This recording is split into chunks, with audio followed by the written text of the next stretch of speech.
Bienvenue dans cette nouvelle édition du Morning News. Au sommaire, la campagne électorale pour les élections communales a officiellement débuté au Bénin. Des élections qui ont été maintenues au 17 mai prochain. Grande nouveauté, la campagne sera dématérialisée. Elle se déroulera uniquement dans les médias en raison de la pandémie de coronavirus. En vue d'endiguer l'impact négatif du Covid-19 sur son économie, le Nigeria va bénéficier d'une enveloppe de 3,4 milliards de dollars du FMI, un prêt massif censé permettre au pays de mettre en place des réformes économiques prioritaires. Et afin de participer à la diminution du taux de mortalité par immigration clandestine et faire des immigrés de véritables acteurs économiques pour le continent, l'association camerounaise Comeback, présente au Maroc depuis 2017, a mené une campagne de sensibilisation et de prévention sur le Covid-19 en faveur des migrants camerounais vivant à Casablanca. Mais tout d'abord, le secteur aérien africain qui, en raison des mesures préventives liées à la pandémie de coronavirus, notamment la fermeture des frontières, est en plein crash. La South African Airways a d'ores et déjà baissé le rideau et licencié 700 personnes. Le transporteur aérien zambien, qui devait prendre son envol cette année, a finalement repoussé son lancement et la liste des transporteurs ébranlés continue. Face à une telle urgence, certains pays ont déjà engagé des mesures de soutien aux compagnies nationales, à l'image du Rwanda qui a proposé une injection de capitaux pour Rwandair. Le Ghana, quant à lui, appelle à une vision plus panafricaine. Le ministère de l'Aviation estime qu'il faut une politique de soutien et de relance à l'échelle continentale. Les élections communales se tiendront le 17 mai prochain au Bénin. En dépit de la pandémie de Covid-19, les candidats ont déjà commencé à battre campagne. Une campagne qui, pour la première fois, sera dématérialisée. En conséquence, les programmes télé et radio ont été réorganisés et les journalistes invités à redoubler de prudence dans leur traitement de l'information. Kamesh Katapoulé et Aïssatou Bari. C'est une campagne électorale qui s'annonce bien particulière au Bénin. Le 17 mai prochain, 5 millions de Béninois sont attendus aux urnes pour élire leurs conseillers municipaux. À raison de la crise sanitaire, la campagne électorale sera dématérialisée. Elle se déroulera uniquement à la télévision et à la radio. Les meetings, les cortèges, les visites en porte-à-porte, source de regroupement et d'attroupement de personnes ne seront pas autorisés. En revanche, il sera autorisé le recours aux crieurs publics et à l'utilisation des mégaphones portés par tous les moyens de transport en circulation et non en stationnement. Face à une campagne électorale essentiellement médiatisée, la haute autorité de l'audiovisuel et de la communication redouble de vigilance. L'institution a demandé aux journalistes de faire preuve de rigueur concernant le traitement et la diffusion de l'information. Des médias qui ont dû s'adapter rapidement en modifiant leur grille des programmes. C'est vrai que l'autorité a des antennes dans certaines régions, mais suivre 80 médias pour suivre s'il n'y a pas de dérapage ou non, pour moi, ça reste donc un gros point d'interrogation. Je crois qu'ils auront donc leur mécanisme à développer pour suivre cette campagne-là. Mais tout ce qui sera fait au niveau de ces radios-là pour assurer la crédibilité, pour assurer, bien entendu, l'égalité des chances pour tous ces candidats, c'est pour moi, c'est un travail fastidieux, c'est inédit. On aurait pu donc reporter ces élections-là et permettre aux citoyens de choisir librement. Pour rappel, 5 partis politiques sont à lice dans le cadre de ces élections municipales. Parmi eux, le Bloc républicain, la Force Kori pour un Bénin émergent ou encore l'Union progressiste. Chacun d'entre eux disposeront de 40 minutes d'antenne par jour. À Madagascar, la lutte contre la maladie à nouveau coronavirus rime avec solidarité. C'est depuis la mise en circulation de son remède traditionnel, les commandes se multiplient. Le chef de l'État malgache n'en oublie pas la générosité. Il a ainsi fait don de 11 500 doses de Covid Organics à la Guinée équatoriale. Bien plus qu'un simple élan de solidarité, ce don pourrait sceller un tournant dans la collaboration entre les deux nations. Un sujet de Kamesh Katapoulé, commenté par Aïssatou Bari.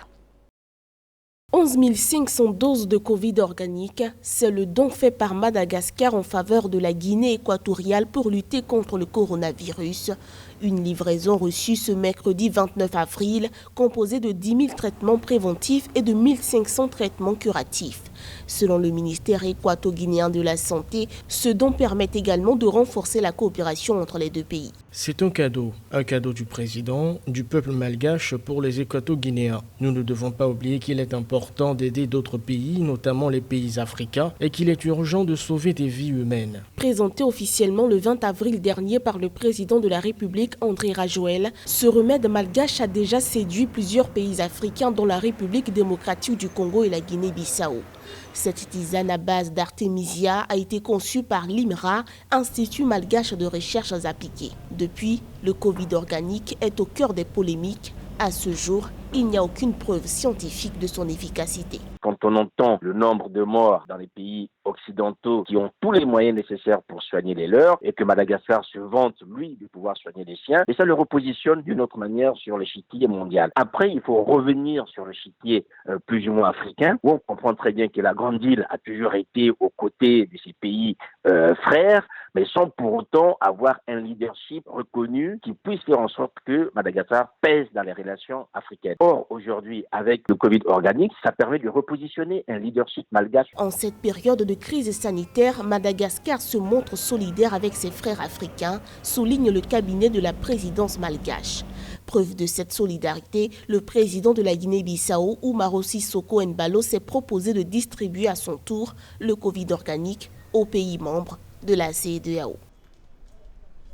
Début d'une nouvelle phase de confinement au Congo. Ce dernier a été reconduit par le président de la République, Denis Sassou Nguesso.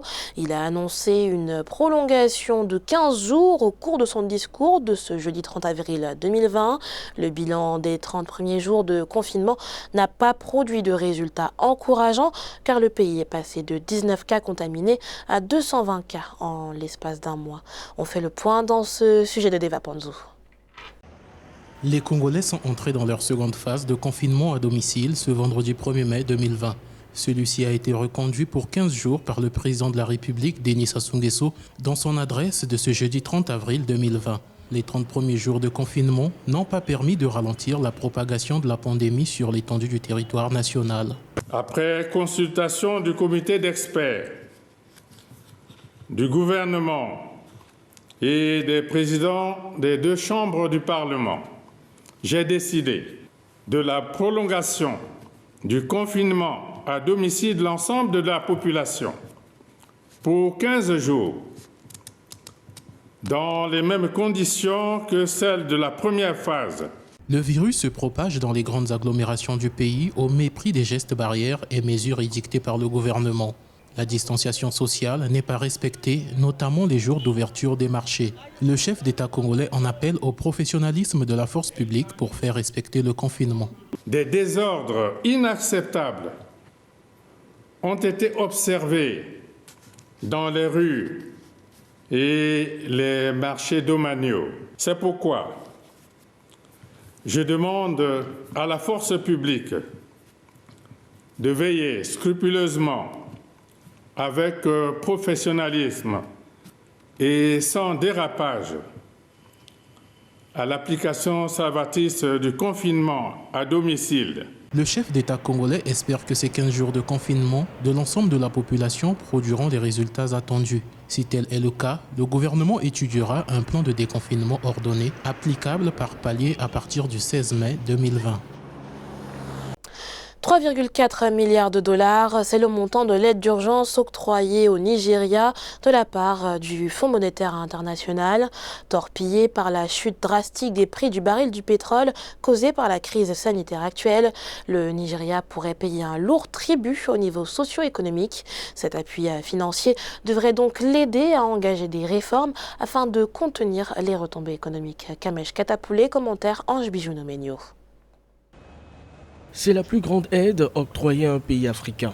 Le Fonds monétaire international a alloué 3,4 milliards de dollars au Nigeria pour lutter contre le coronavirus.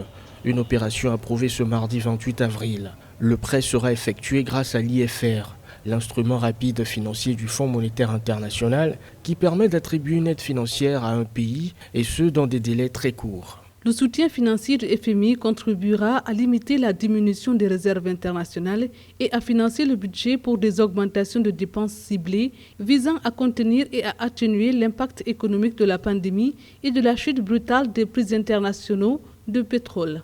Selon les experts, le Nigeria pourrait entrer en récession d'ici la fin de l'année 2020, précisément en raison de la chute des cours du pétrole. Selon le directeur général adjoint du FMI, Michirio Furusawa, des réformes économiques doivent rapidement être mises en place. Des réformes qui doivent aboutir à une stabilité macroéconomique et à un assainissement budgétaire pour maintenir la dette du Nigeria à un niveau soutenable. Mais il faut que le Nigeria trouve d'autres ressources et nous pensons que pour véritablement relancer la machine économique au Nigeria, il faudrait à ce pays l'équivalent de 30-40 milliards de dollars si on prend par exemple en comparaison à ce que les Européens mettent. Face à ce contexte de crise sanitaire, plusieurs pays africains ont reçu un soutien financier du FMI. Parmi eux, le Ghana, la Tunisie ou encore le Sénégal. En Algérie, la question du baccalauréat a finalement été tranchée. Le président Abdelmadjid Tebboune s'est exprimé à ce sujet dans un entretien télévisé ce vendredi. Si l'épreuve du baccalauréat est donc maintenue, la date n'en est pas pour autant connue. Le calendrier scolaire est fortement perturbé en raison du coronavirus, mais les autorités compétentes s'attellent déjà à trouver une solution avant la fin de l'année scolaire d'ici le 15 juin prochain. Année scolaire qui ne sera pas une année blanche pour les autres classes d'examen. Le président Tebboune l'a affirmé, une solution sera proposée incessamment pour les classes de 5e et du BEM en fonction de l'évolution de la situation sanitaire du pays. L'immigration clandestine, autre grande menace qui plane sur les Africains. Chaque année, des dizaines de milliers de personnes perdent la vie en tentant d'échapper à la vie sur le continent. Installée depuis 2017 au Maroc, l'association camerounaise Comeback s'attelle à sensibiliser la communauté camerounaise de Casablanca aux réalités de la vie des migrants. Et en ces temps de crise sanitaire, la structure a également mené une campagne de sensibilisation sur le Covid-19. Neil Claude Bessa. C'est un geste de solidarité qu'a posé l'association Comeback ce vendredi 24 avril 2020 en faveur des Camerounais migrants résidant à Nseba, à Casablanca, au Maroc. L'association dirigée par Martin Désiré Ngoumou Mama a procédé à une campagne de sensibilisation sur les gestes barrières de prévention et de lutte contre le coronavirus, suivie de la distribution des kits alimentaires de première nécessité. Cette pandémie, on faut qu'on soit tous solidaires. La maladie là, ce n'est pas un rêve, c'est une réalité. Et pour qu'on soit en sécurité, il faut que chacun suive les règles de santé qui sont bien se laver les mains, porter le masque, éviter de vous saluer, garder toujours une distance d'un mètre. Vraiment, il faut qu'on soit solidaires, qu'on tienne fort, que la maladie là nous amène pas. C'est nous qui devons amener la maladie là. On doit la vaincre au nom de Jésus. L'association qui exerce au Maroc depuis 2017 assiste au quotidien les migrants subsahariens en les sensibilisant et en leur apportant un soutien moral et physique. Le don effectué à Casablanca a été l'occasion de découvrir les conditions extrêmes et pénibles dans lesquelles évoluent les migrants afin de renforcer la lutte contre l'immigration clandestine pour sauver des vies. Ils sont aussi un papa marocain. C'est lui qui nous a donné ce petit espace. Et ce petit espace provisoire. Et grâce à 3-4 de nos frères qui vivent dans les situations précaires, et nous profitons aussi pour dénoncer aussi ces situations. Parce que nous on ne parle pas, on veut vous montrer juste les preuves pour que vous confirmez vous-même.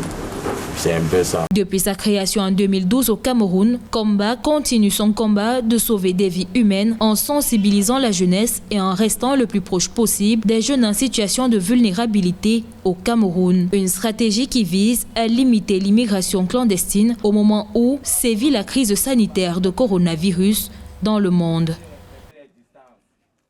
Ce journal a été préparé par l'ensemble de la rédaction. Merci pour votre fidélité. Retrouvez dans un instant une nouvelle édition de l'information sur Africa 24.